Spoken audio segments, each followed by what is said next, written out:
Thank you so much, Dan, for that wonderful introduction. As if you needed any more proof as to how well your book is being received, you had 2 rounds of applause before you'd even done anything. What do you mean? I brought a cake. What are you talking about? Look, it's such an honour and a privilege to be here in conversation tonight with Ashley. As Dan said, we do a podcast together. James and Ashley stay at home. You'd think that, chatting once every 3 weeks for the last 5 years we'd be sick of each other's company. We're not. I still look forward to the conversations we have every couple of weeks so much, and none more so than when we get to have conversations about something as special as a new book release. Ashley, Dan gave a fantastic summation of your career till now and what Dark Mode was about and what it achieved. I've got a blurb here for Cold Truth, but there is nothing more satisfying than hearing author read an elevator pitch they've honed as well as you. So could you please tell us what Cold Truth is about? All right, I will. Hello, everyone. Thank you for being here. This is just so lovely.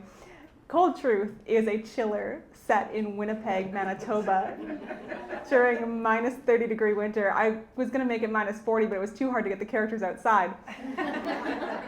It's about a Winnipeg City tour guide named Harlow Close, whose father abruptly goes missing under very suspicious circumstances. But when the police don't prioritize his case, Harlow drags her reluctant sister into her own investigation, unaware that someone has gone on the dark web to stop her permanently. And as I said when you said this last time, it doesn't say that on the back of the blurb, but I think they missed a trick, because I'm picturing ... which actually really gets across the sense of menace that pervades this novel quite well. Before we get into talking about Cold Truth, though, I just briefly want to touch on something else that's happened in the last few weeks, which is, and I can feel already the round of applause isn't going to get. Dark Mode is getting a screen adaptation, potentially. Thank you. Can you tell us more about this? What's happening in that space? Yeah, so it was optioned over a year ago, and things move very, very slow in the film world. But it was optioned by the same team that did J.P. Pomeroy's In the Clearing for Disney+. And they recently announced that they have gotten a $100,000 grant from Screen Australia to develop it in partnership with a US television production company. Who do you see in casting? Oh, it's such a hard question. Because to me, the characters are so singular. It's like, who do I see as James in casting? I'm like, I don't know. James is James. A freak. Someone very tall. Clearly an NBA player, yes. Excellent. So that's. No. Oh, sorry. Yeah. Well, I was gonna say before we jump into everything, there's a cake up here. I think people at the back can't see it, so maybe could we hold up the cake? James, do you think you can hold it? There is no way in hell I'm holding up that cake. All right. Okay. It's on Instagram. Steve's gonna hold it up. Steve's very brave. Brave man. This is my husband, Steve. Yeah. Oh yes. He deserves a round of applause. I don't know. Yeah. There we go. There we go. It's a very big cake. It's a chocolate mud cake. It does have gluten, tragically. I'm sorry, but I have a little something for the non-gluten eating people here. So we'll be cutting that at the end. Also, I wanted to ask, could we get a photo at the end all together? Can we do that? Okay. Just don't let me forget, okay? So when we wrap up audience questions, before I throw back to Dan, we're going to do the photo, okay? Actually, everyone except Steve. It's going to have All right, one of us will remember. Okay, Someone thank you. will remember. Someone in this room. Okay, great, excellent. Yes, my wonderful bookstagrammers in the front row. I just love that. I love that you guys are in the front row. This is perfect. All right, there's so much that whenever we record a podcast, I write 10 questions. We get through 2 of them and run out of time. So there's a lot I want to discuss tonight, getting into this wonderful book. Before I start, actually, just by way of a show of hands, who's read the book already? Wow. Oh, yeah, the front row has. Yeah, yes. That's almost an even split. Yeah. That's remarkable. Okay, brilliant. That makes it so much harder because I can't cater to anyone. So the book Cold Truth is set in Canada. Now, Dark Mode was set in a very recognisable inner Sydney, which I think for a lot of people was a large part of its appeal because we recognised that place so well and you had drawn it so evocatively. Cold Truth is set on the other side of the world in a place that many Australians are not going to be familiar with at all. Now, there's a very obvious reason for you to set a book in Canada, but I wondered if you could talk to us a bit more about this decision and about this change of setting.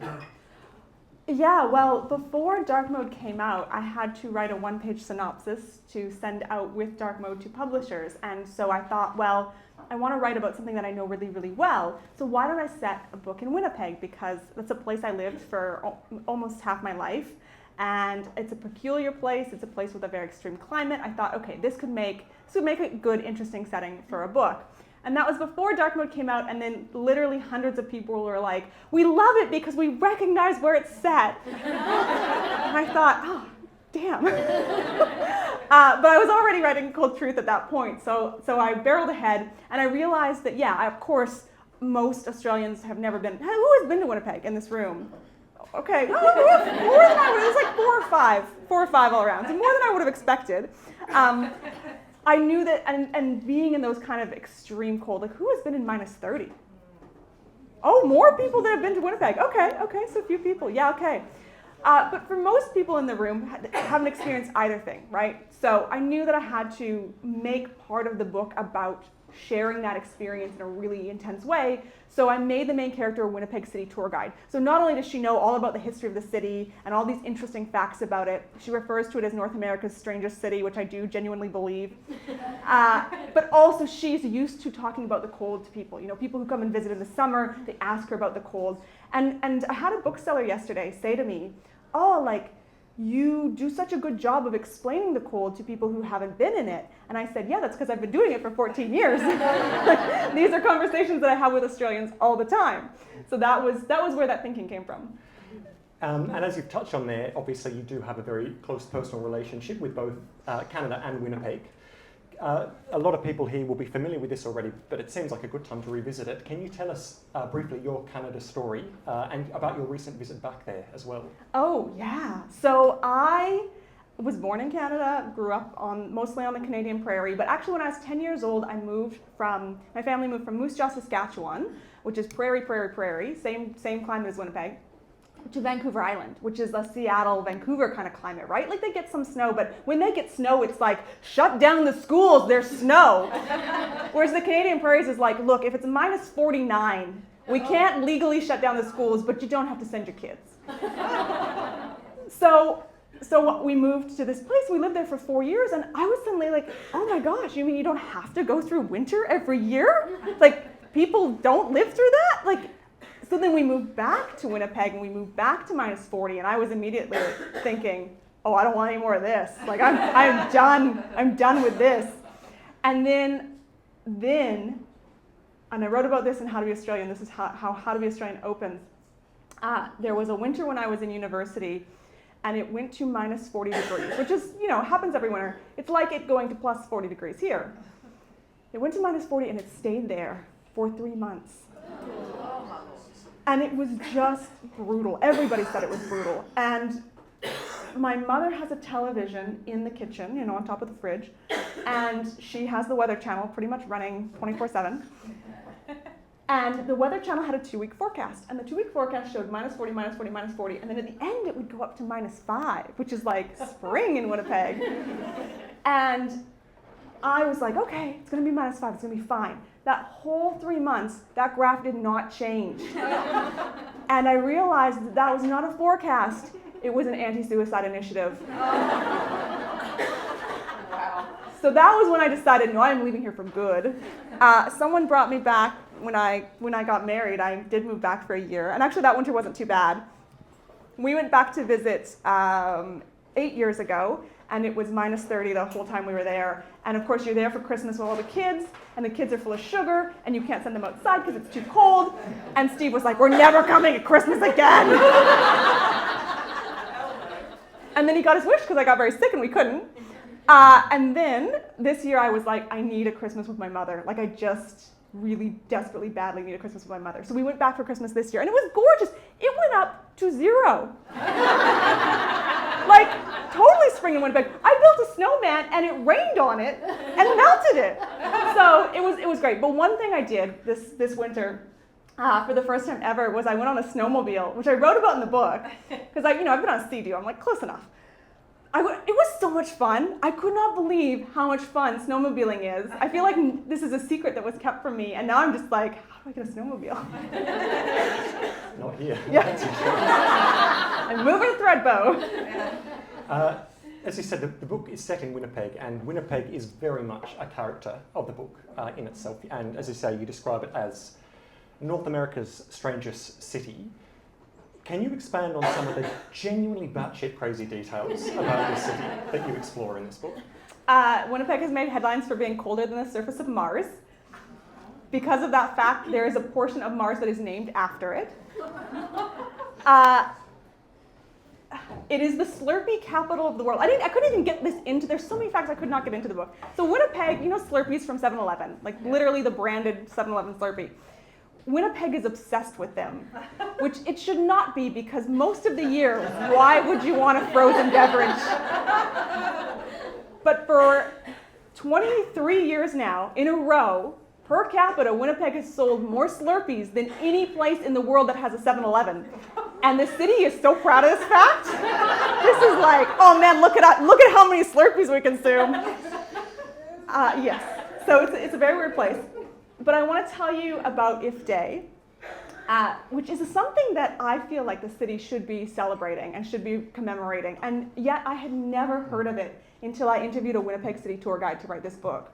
A fun fact about the Winnipeg City tour guide, he said that all the Australians who come to Winnipeg, their number one question is how much the houses cost. They all want to know about housing.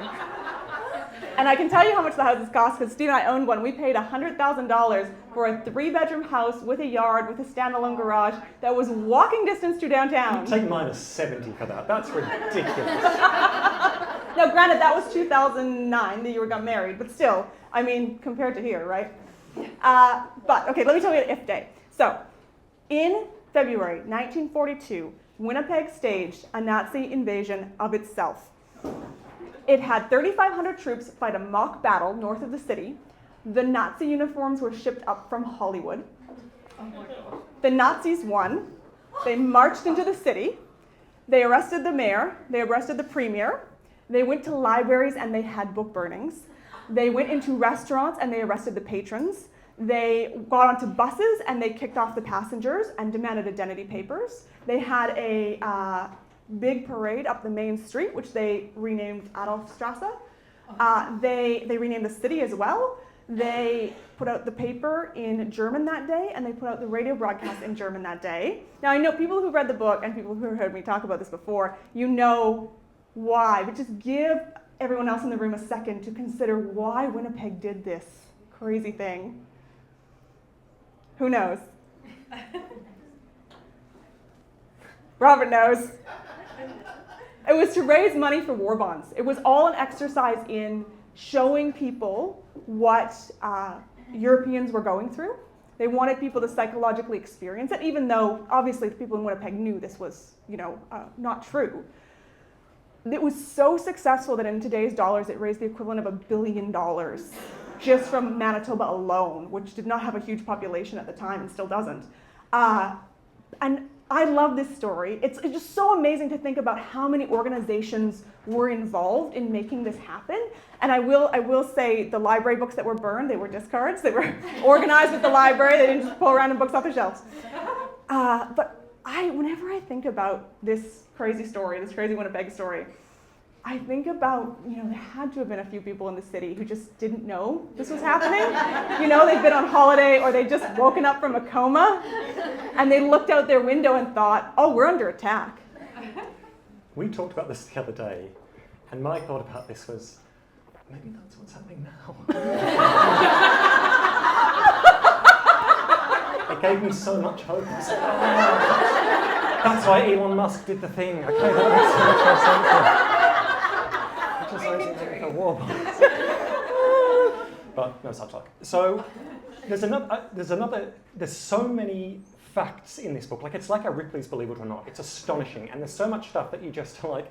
Winnipeg has a long connection with Winnie the Pooh, and then you move on. I'm like, what? I need to go back and hear more about. There's some amazing facts about raccoons. You tell us at one point that raccoons' ears are so sensitive they can hear earthworms tunneling through the soil. Yeah. Where do you get all this stuff? It's called the internet, James. Astonishing. But there's also, I mean, I guess, this is a combination of your incredible research abilities, obviously, and your having lived in this place for so long. There are some details that are so evocative about this landscape. One of the things I was really interested by was the concept of thunder snow. So there's one particularly ominous moment in the book where Winnipeg is besieged by thunder snow, which I'd never heard of. Is this a real thing? Oh my gosh, it is. And I love that you asked about this because my husband's aunt, her name is Edna, I'm going to tell her to watch this on Facebook.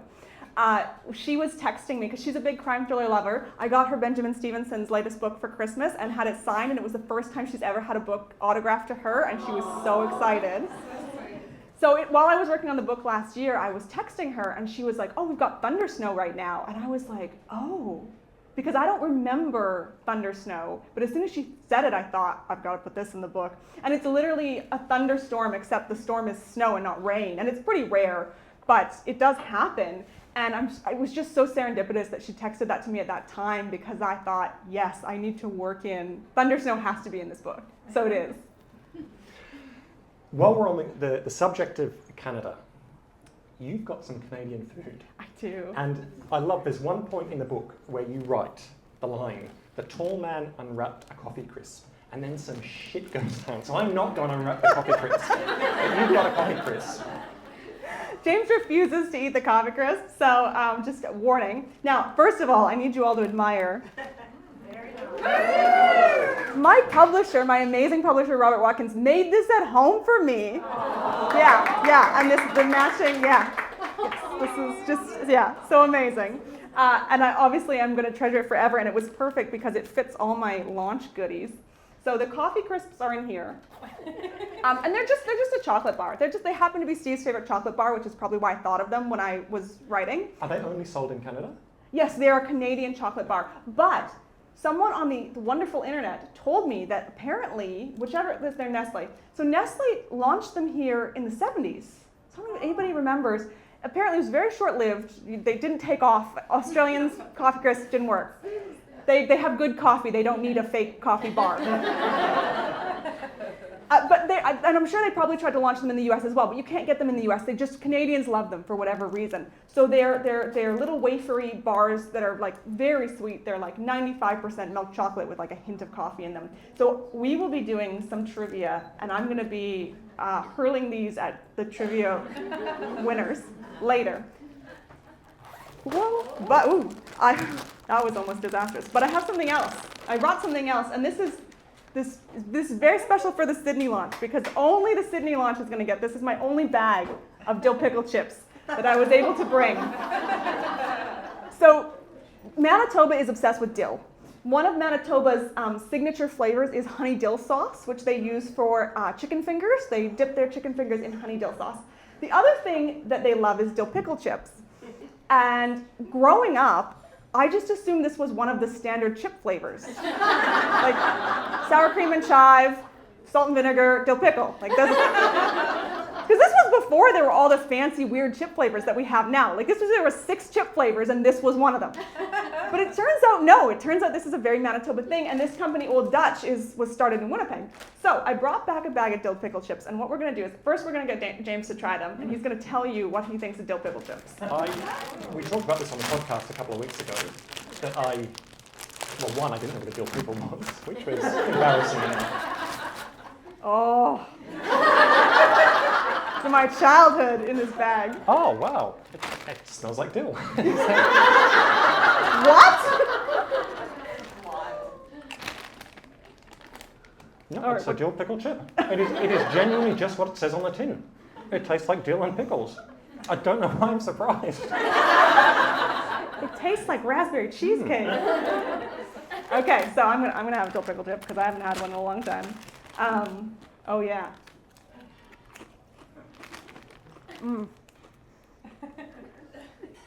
So I brought this back in my luggage with a lot of other things and sort of had to cram it down. So I thought all the chips would be like just little crumbs basically, but there are a whole bunch of chips in here. So what I'm gonna get Steve to do, I brought some bowls. He's gonna pour some chips into bowls and he's gonna hand those out and they're gonna circulate among the audience. Now these are gluten-free. So if you are a gluten-free person, just try to make sure, signal to people around you if you wanna try a chip, because I apologize that you can't partake in the cake, but these are gluten-free. So Steve is gonna look after the chips right now. I'm gonna be rude and plow on while Steve's doing No, yes. Actually, yes. Yeah, because as much as I would love to just sit here and watch you eat chips for 20 minutes, I've got so many questions. Okay, I want to move on from Canada now. So like Dark Mode, Cold Truth is a novel obsessed with ideas about how safety and privacy is changing in a tech-driven world. And much of its power comes from your often terrifying observations about how we are sleepwalking into a catastrophe of privacy. There's a recurring theme in your novels that we now live in a world where it's impossible to confirm the legitimacy of anything you read or see or hear online. And at one point in the book, Harlow says, when one aspect of reality was revealed to be a sham, it was hard to trust the veracity of, well, anything. So what drives your interest in this topic, and how screwed are we in the age of deepfakes? I think we're very screwed, in short. I think what drives my interest in this topic is that I am, like, it's something I think about all the time. Like, regardless of the writing, before the writing, I was very aware and concerned by how easy it is to access our information. I remember being in a computer science class in grade 11, so this would have been, 2000 or 99, and there was a guy in the class who was like really good with computers, and he was like, oh, I can hack into your email. And I said, well, you shouldn't be able to. And he's like, oh yeah, I can do it. Just watch. And he did it right in front of me. And he said, it's easier to get into your email than it is to get into your letterbox. And so that was really my first kind of insight into what we are risking every day through what we trade off for convenience, right? Because that's really what we're doing. We want all this convenience. We're accustomed to it. We can't give it up. But at the same time, we run all these risks. And cybercrime is set to hit $10.5 trillion this year in terms of the money it will suck out of the global economy. And that's probably an underestimate because a lot of people who are victims of cybercrime don't necessarily report it. And but even using that figure of 10.5 trillion, if that were a country, that would be the world's third largest GDP. So yeah, it's an area of concern. And it's fascinating, like Dan said in his introduction, you have struck a nerve with writing about this idea. And I think, in the 2 years between Dark Mode coming out and now, people have become more aware and have become more switched on to these threats, and that's probably because more of us know someone or have been scammed ourselves. There's this idea kind of adjacent to deepfakes, which you explore a lot in the book, which is exactly as you say, how willing we are to give our information out.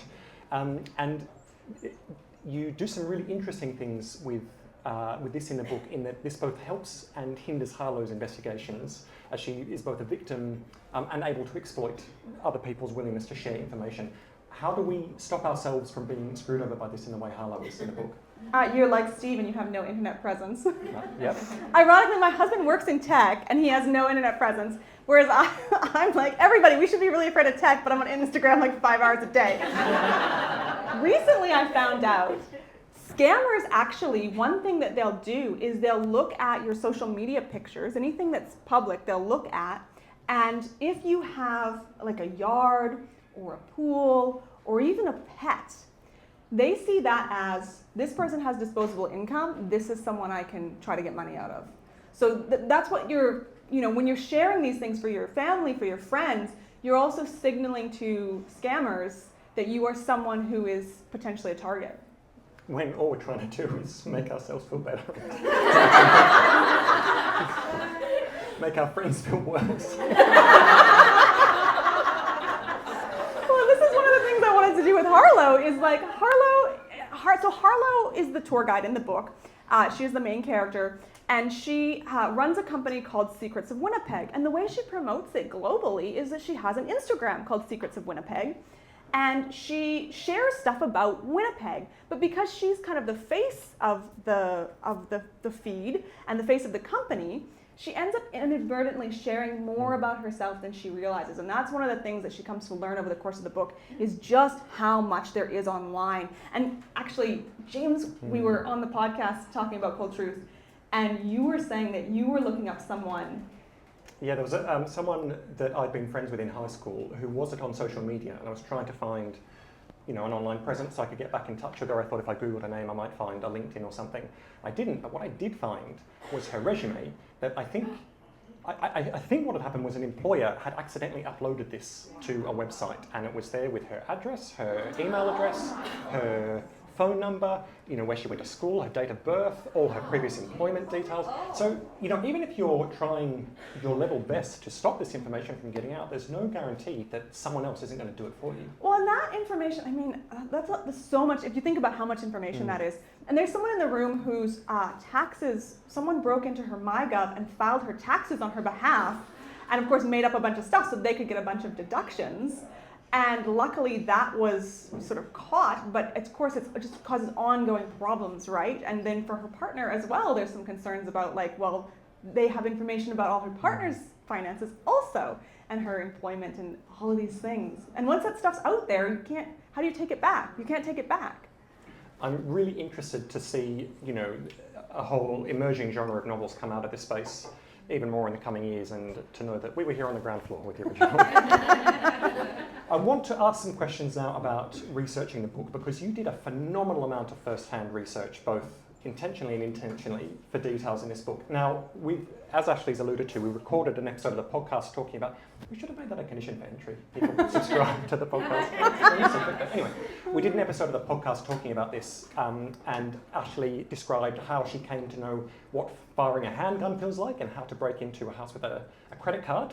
So if you want to hear more about that, listen to the podcast. I want to ask about your research into cryptocurrency, and about, I'm reliably informed that your necklace is something cryptocurrency related as well. Yes. So I've had this for ages. I'm really excited to talk about it.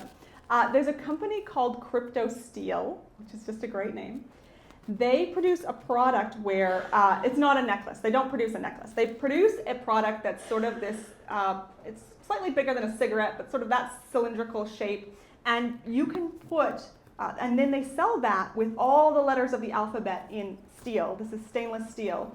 And so you buy this kit, and then when you open your own crypto wallet and you get a passphrase, it's 12 words or sometimes 24 words.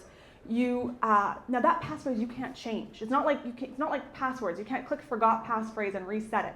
So if you lose that, you cannot access your money anymore. It's gone. So the question then for you, the owner of this cryptocurrency and this digital wallet, is how do you keep your passphrase safe permanently, right? So they were like, look, our product is fireproof, it's bomb-proof, it's rust-proof, it's pretty much everything proof, but you unscrewing the end of it and letting all the letters fall off onto the floor, it's not, you can't proof it for that. So the friend who has insisted on remaining anonymous, due to... Is that person in this room? I cannot say. Due to... It's not me, but there is someone. Anyway. Due to things that happened in the book, this person lent me sort of the leftovers of their kit. They'd made this password or passphrase for themselves, and they said, hey, well, I've got all these extra letters. Do you want to use them for your passphrase? Because I had learned how to buy crypto online and opened an account. I own Ether, which I don't know who's heard of Ether, but it's a coin. So theoretically, if you were to steal this necklace from me, you could break into my account and steal my entire $12 of Ether. And I just thought this was just such a fascinating way of thinking about how do we keep our money safe? Because most of us are like, we will put our money in a bank and trust that the bank and the government will look after it. And some people are like, well, I don't trust the bank or the government, so I'm going to put my money into some online website and then keep my passphrase on a little cylinder with stainless steel bomb-proof letters. And I just think that's hilarious. It's this bizarre full circle, isn't it? It's almost the digital equivalent of keeping your money stuffed in your mattress. Oh yeah, well let me get my crypto facts. So, and this is just talking Bitcoin, this fact. She doesn't have this just for the event, she carries these around with her everywhere. That's true. An estimated 20% of all Bitcoin is lost due to forgotten passwords and or damaged hard drives. Like, that's like billions of dollars? But that's the trade-off, isn't it? Yeah. Well, and losses from scams and hacks in cryptocurrency alone, and this is across all currencies, so Ether, Bitcoin, Dogecoin, there's like 1,000 different currencies. Losses from scams and hacks in 2024 alone, $2.3 billion. So, and that's on top of 1.5 billion in 2023, so it is also on the rise. We're rapidly approaching time already, which is astonishing. I don't know how that happened. But I've got more questions that I want to ask about research. There's another point in the book where Harlow describes holding a snowy owl while volunteering at an animal shelter. And you write, she'd expected the bird to be as light as its feathers implied. Holding the hissing owl, she discovered the opposite. It had the solid heft of a brick. Now, remarkably, this too is drawn from fact. Can you elaborate on that? Yes, I held a snowy owl. Is that it? I just grabbed it off a branch. For the sake of time, that's great. That's a good answer. And in brief, Steve and I volunteered at a wild animal refuge on a Greek island, which National Geographic had assured us was one of the top 100 volunteer destinations in the world, and which, while we were handling raw chicken and bird feces, ran out of soap. Oh. And we were in the middle of nowhere on a Greek island. It wasn't like we could just go down to the store and get some soap. So one of the birds that was there was a snowy owl, which is not native to Greece, but there was also a Nile crocodile there. And it's because rich people get these exotic pets and then realize they can't handle them or don't want to have them in their homes because maybe they're dangerous, and they just let them out in the streets. And so they recently acquired this Nile crocodile, and it was just running around the streets of some little Greek village. And it was perfectly healthy, but they called the refuge to be like, we don't know what to do with this thing. Like, what do we do with this? And so same with the snowy owl. It was there because they were trying to figure out how to get it back to a climate that it was suited to. And so we had to clean its cage. It was in a cage. And so we had to open the cage and throw a towel over its head so we could lift it out of the cage and then clean the cage. And this owl hated us. It did not want anything to do with us. And I didn't know that owls hiss, but man, it expressed its feelings. I love that you had the encounter with the crocodile and the owl, and you went with the owl. I want to move on now to asking a few questions about the characters in the book. Now, we've managed to talk for almost 40 minutes without acknowledging the fact that there's a Pomeranian on your show. Oh! So readers who've read the book's dedication, which is to Patchy, but not the acknowledgements, might think that you've dedicated it to some obscure Canadian pirate, and it's just another one of those things where the rest of us don't know what the hell you're talking about. But Patchy, tell us about Patchy. Tell us who Patchy is. Patchy was our COVID dog. This is him. This is actually Patch. His name was Hatchy. But whenever we walked him and people would be like, what's his name? And we'd say Hatchy. People would be like, what? What's his name? Is it Patchy? And so I started calling him Patchy. Steve didn't get on board with Patchy, but that's fine with me. So Patchy was our COVID dog. We looked after him for 2 years. He was really like a part of our dog pack. And but then he ended up, long, quite sad story. He ended up going back to his original owners who had moved to Switzerland. And so they forced him to get on a very long flight, which he did survive. And so I started writing this book while he was with us, and he would curl up, I have an office chair, and he would curl up among the kind of wheels and the metal bars of the office chair and try to terrify me into thinking I was gonna rip his tail out if I moved the chair at an inopportune time. And then he was really part of our lives when I started writing the book. So he's a character in the book. So in the book, there's a dog named Caesar. This is him, basically.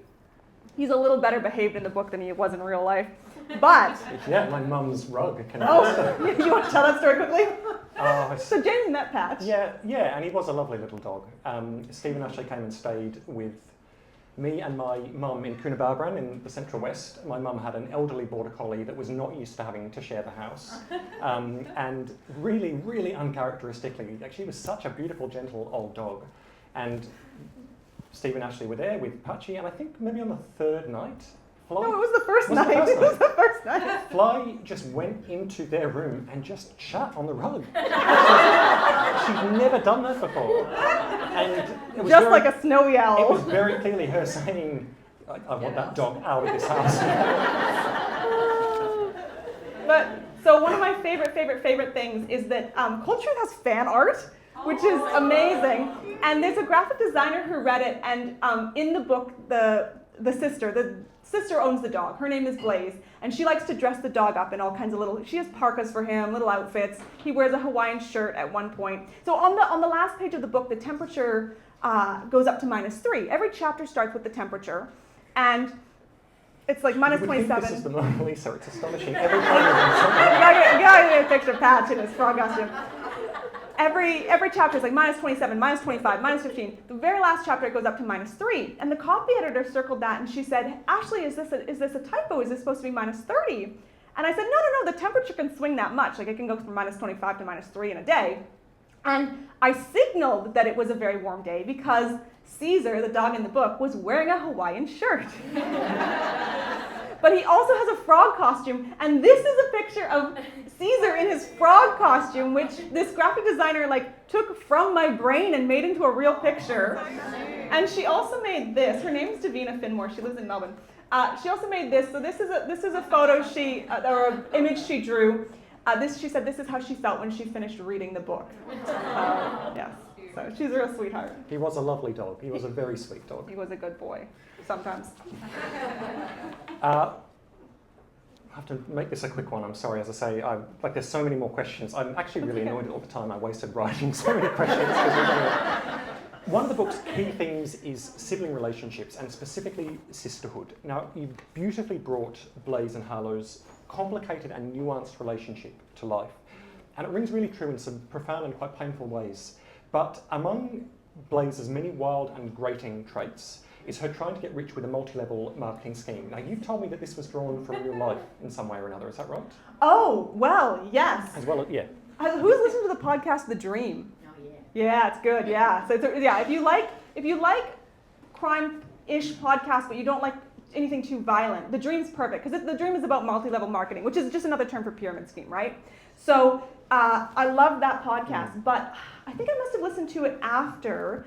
I have a cousin who married a guy, and they got into multi-level marketing protein shakes, and they made so much money that when they came to Sydney, they rented the presidential suite of the Shangri-La, and invited me and Steve over. My parents were here, and just cracked a $900 bottle of Dom Perignon, just like it was nothing. And for all the writers in the room, I know you would have had the same reaction as me, which is like, what are you doing?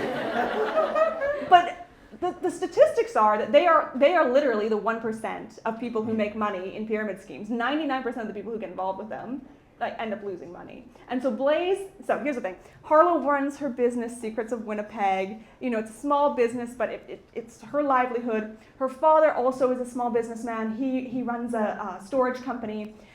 Blaze is really into multi-level marketing, and she considers herself another entrepreneur in the family, and she wants to be respected by her sister and her father for her business acumen.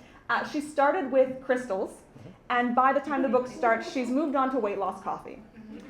I think it's a real testament to the strength of this book that it's so layered. We've got all these elements that we've talked about, but there is also this incredibly human and very real relationship at the centre of the book. And what's really wonderful, I think, is I know how hard you work to refine that and to get that element of the book working. There are so many people in this room right now who helped me with that. So many people in this room. So thank you again. I really struggled writing The Sisters. I did not realize how much my own relationship with my sister would bleed into these fictional characters who are not based on me and my sister, and who both, each of them have parts of us, right?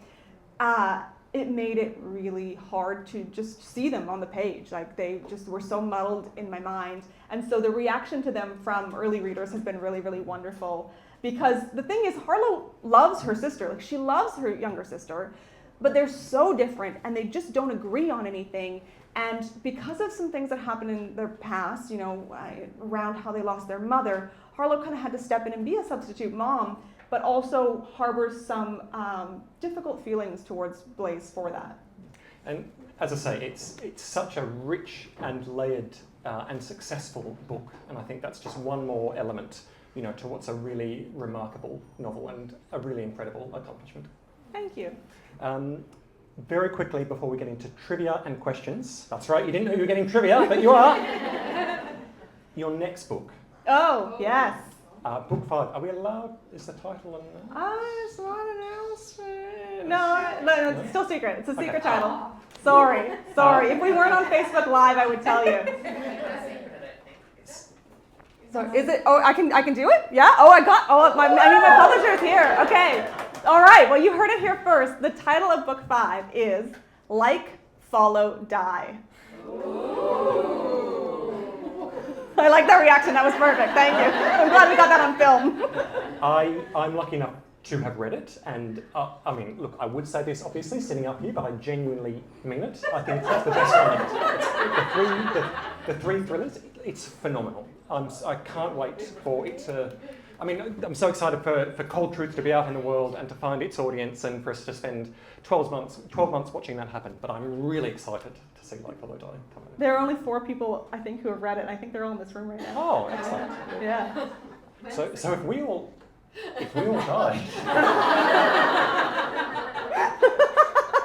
And where's it set, James? Where's it set? It's set back in Sydney. It's actually set in my neck of the woods for bits of it. Bits of it, yeah. Yeah, we're back in Mona Vale, but most of it is set in the eastern suburbs. Yeah.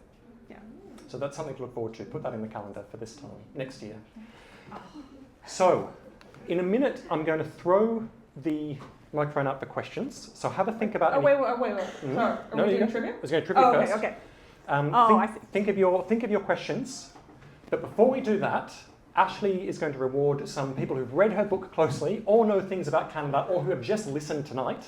Or who can Google very fast. You're allowed to Google. With some exceptionally good Canadian treats. So how are we going to do this in terms of a microphone? James is saying exceptionally good, but he's never tried them, so he doesn't know. So what we're going to do is, James is going to read out a question, and then, here's the key thing, I need you to put up your hand. Because I have cognitive fatigue, if there's noise coming from a bunch of places, I'm not going to be able to triangulate it, and my brain is going to get overwhelmed. So I need you to put up your hand, and then I'm going to gesture at you, and you can tell me the answer, and if you're right, you're going to get a coffee crisp. And so if you're near me, I will just give it a gentle toss to you, and if you're further back in the room, I'm going to send Steve around. He needs to get his steps in. He's been sitting all day. So we can just do this in an orderly fashion. We all want to get out of here. All behave. All right, ready? So, question 1 of 10. Winnipeg is the capital of what province? I think put that one up first. Yeah, is it? Gentleman in the white up the back. Perfect. Okay. Of course, it's way in the back. All right. Yes, that's coming to you. Excellent. You're going to wait for Steve, give him a chance, or no? Oh, we've got more helpers. Excellent. What is the current population of Winnipeg? Ooh, back. Yes. Yeah. We'll go with 800. It's 850 now, but I think in the book I say it's 800. Yeah. Excellent. Thank you. Good job. All right. Question 3. What surprising Canadian animal is revealed to eat carrion in Cold Truth? Oh, Samuel. Moose. Ooh, you're close. You're so close, but it's smaller than a moose. Ooh, I see a hand here. Snowy owl. Ooh, no, it's a mammal. They just eat faces, people's faces. Only people they hate. I see a hand here. Is it elk? Close to elk, but technically elk is a different animal. I reckon Sam got that close enough. Oh, well, moose is still different. Sanch, did you have a guess? I bet you thought wallabies and kangaroos. You were going to say elk? I think smaller than elk, guys. Deer, yes, exactly. So yeah, deer will eat carrion if in the right circumstances. It's not their go-to, but with their weird square teeth, they will eat carrion. temperatures, a fact used to remarkable effect in the book.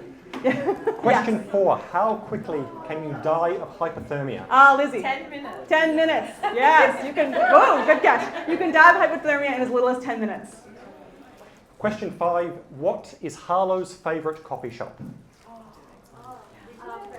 Haley? Haley. Yes? Yes? Do you know the first name? Paul? I'm going to give it to you for Paul Horton. You know what I found out, Max? Yeah. Tim Hortons, yes. Yes, here, I'll give you a bonus one, yes. Oh, you got one? Good. You know what I found out? A Brazilian company bought Tim Hortons. It's no longer Canadian owned. This is the big Canadian coffee chain that is like embedded into the Canadian identity, and it's no longer Canadian owned. Oh. It's cut off. Oh, it's got a red dot. It's dead. So we can check. Yeah. Okay. This is a hard one. What iconic coffee order does Harlow drink? Oh, God. I've read the book probably 4 times and I don't know the answer. Well, it's the quintessential Tim Hortons coffee order. Haley. A double-double? Yes, thank you. And I actually just And do you know what a double-double is in the coffee? It's like double sugar, double cream. Double sugar, double cream, exactly. And that is It's delicious. I had one in Canada. Yeah. Black drip coffee, double sugar, double cream. You can also get a triple if you really need a boost. Question 7. What's Winnipeg's city slogan? I'll take any of the ones mentioned in the book. The current one connects to the theme of Cold Truth very well. This is where you could be Googling. If you're Petronella. Something about fake news, the fake city, the fake... Go opposite. Go the opposite of that. The real city. The real You're so close. You're so close, Katie. Oh no. Okay. Yeah, I thought you had your. Okay, we're gonna give it to Pat for her valiant effort. It's Winnipeg's genuine real city slogan is "Made from what's real." Unlike all those other fake cities. Question 8. What is the name of Harlow's tour company? It's also her Instagram handle. Secrets of Winnipeg. Thank you, Despina. Question 9. What year did Winnipeg stage If Day? It's fake Nazi invasion. Ooh, I saw 3 hands go up right there. Yeah. Yeah. 1942. Perfect. Excellent. And really interesting, just random trivia. It was February 19th, 1942, the same day that Darwin got bombed, coincidentally. Oh. So, yeah.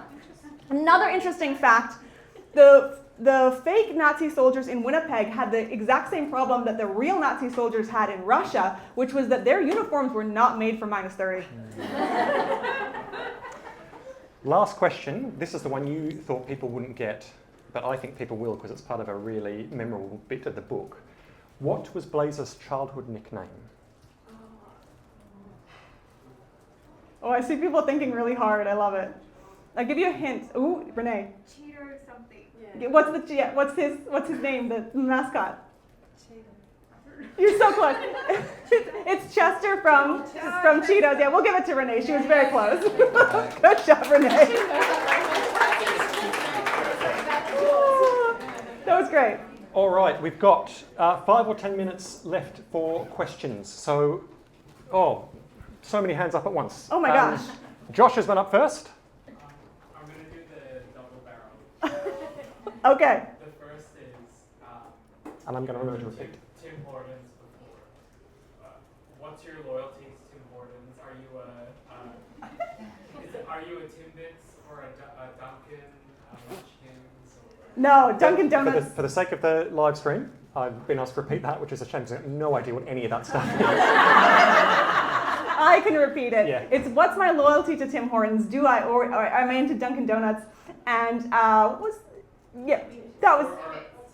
Timbits. Oh yeah, Timbits or Dunkin' Donuts. Yes, right. So Timbits are the donut holes. They make donut balls that they call donut holes, and they sell those. I mean, any proud Canadian would never go to Dunkin' Donuts. I love Tim Hortons.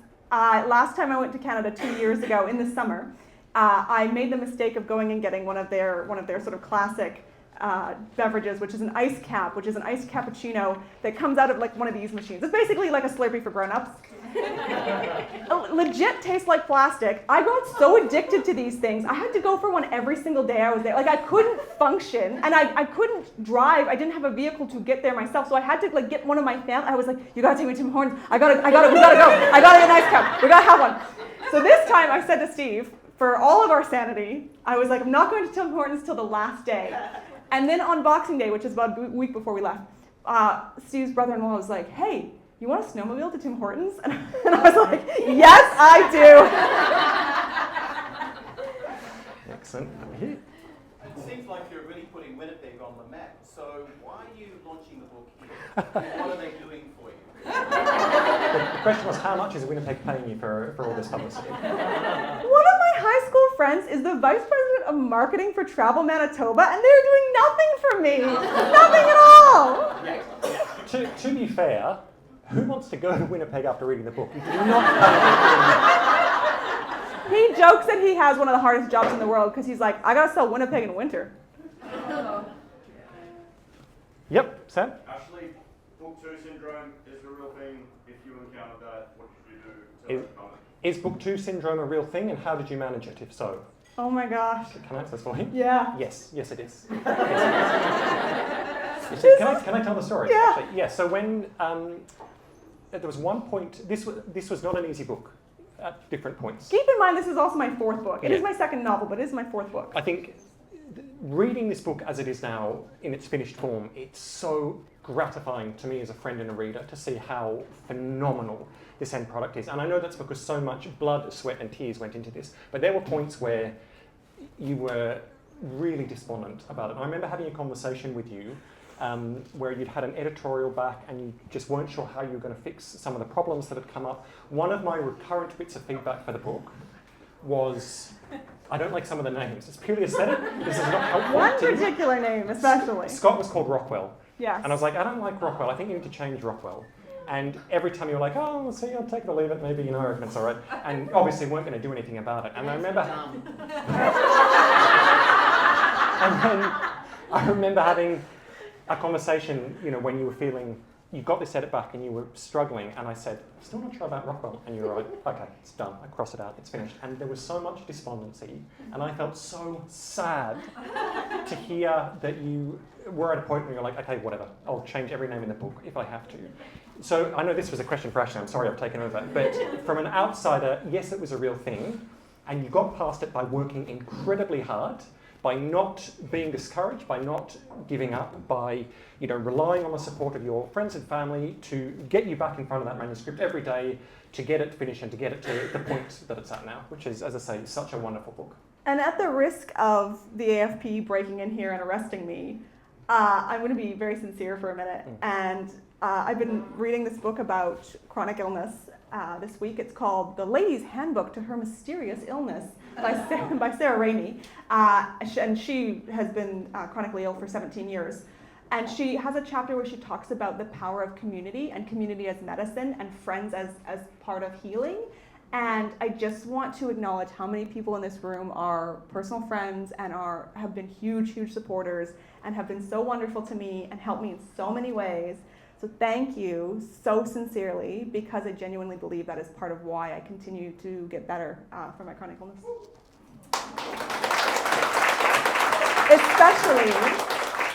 Especially when I live in a place where I have no family except for Steve. So really, the fact that this room is entirely filled with people who are friends is really remarkable.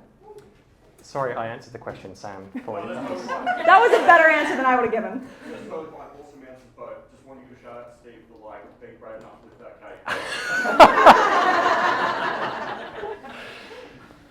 More questions? Yes, Jackie. In Dark Mode, we learned a lot about plants, and in Cold Truth, we're learning a lot of facts about Winnipeg.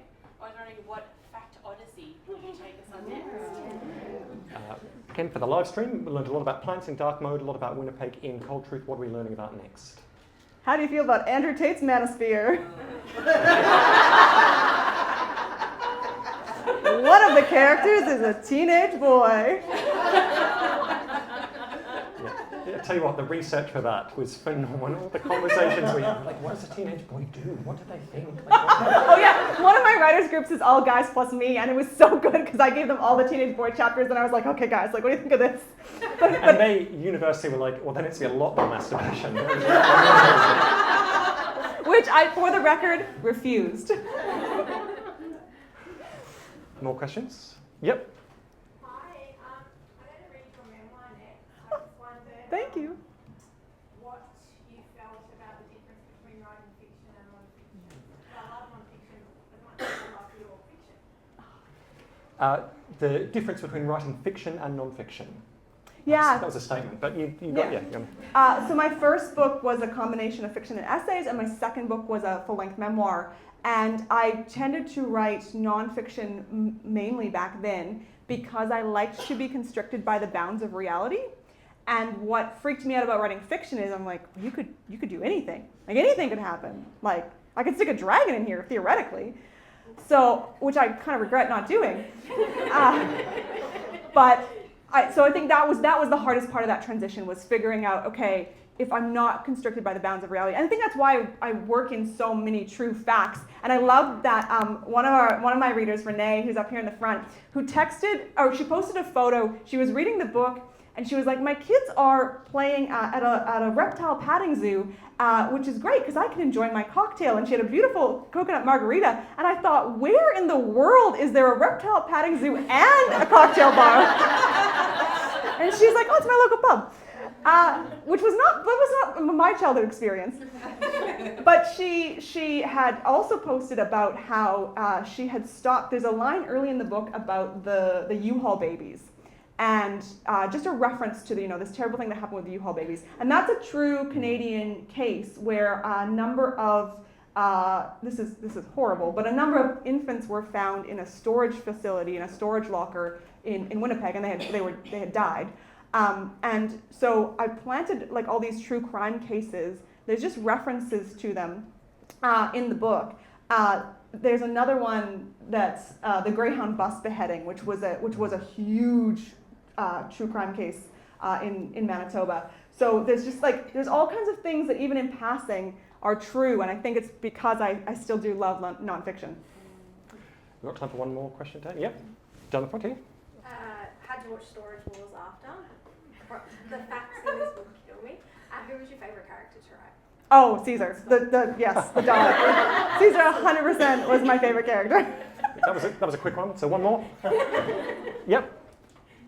Either or. I haven't read any of your work. I'm here because I like coming to these evenings. Aw.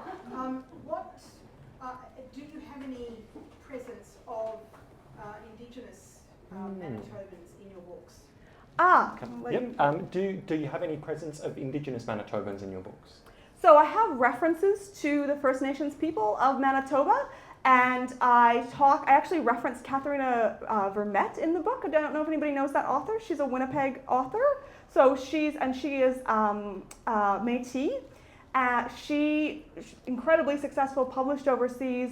So I reference her book. I reference her as the dad's favorite author. The dad is a very big reader, and her book. So I physically place her book in the story and have it as a crucial moment in the plot, and then talk about Katharina and her wonderful books, and basically say if you want to learn about Winnipeg's First Nations peoples, I recommend Katharina. A, because her writing is amazing, and B, because of course she is First Nations herself.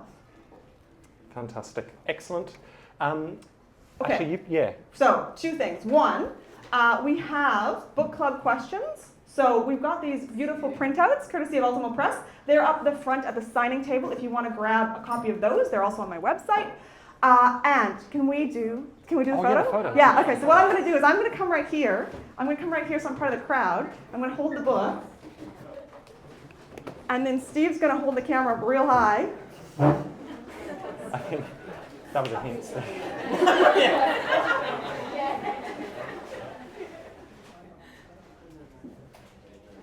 Do you want me to use my free cards? You which? My free cards. Oh yeah. Do you want to give James a crack with the camera?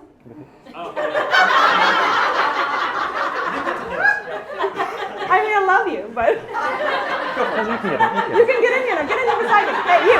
Yeah. Woo! Oh, okay. All right. Get the people in here just press in a little bit closer.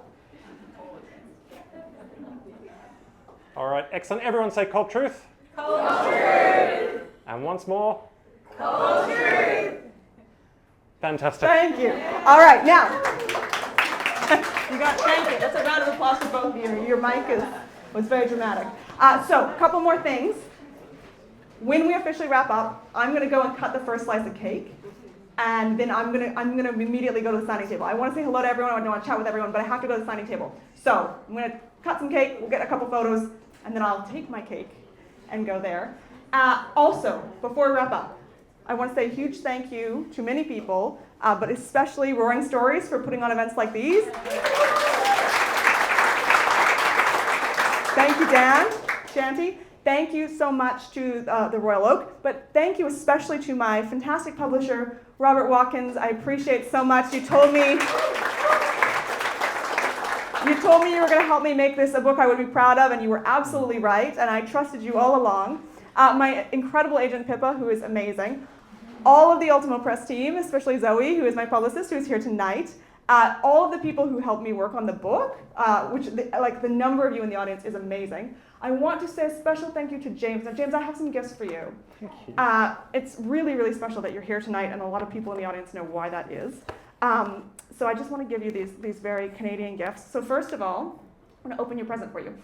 We've got maple cocoa. Oh my God. It's got a beaver and a moose on it. It's got beaver and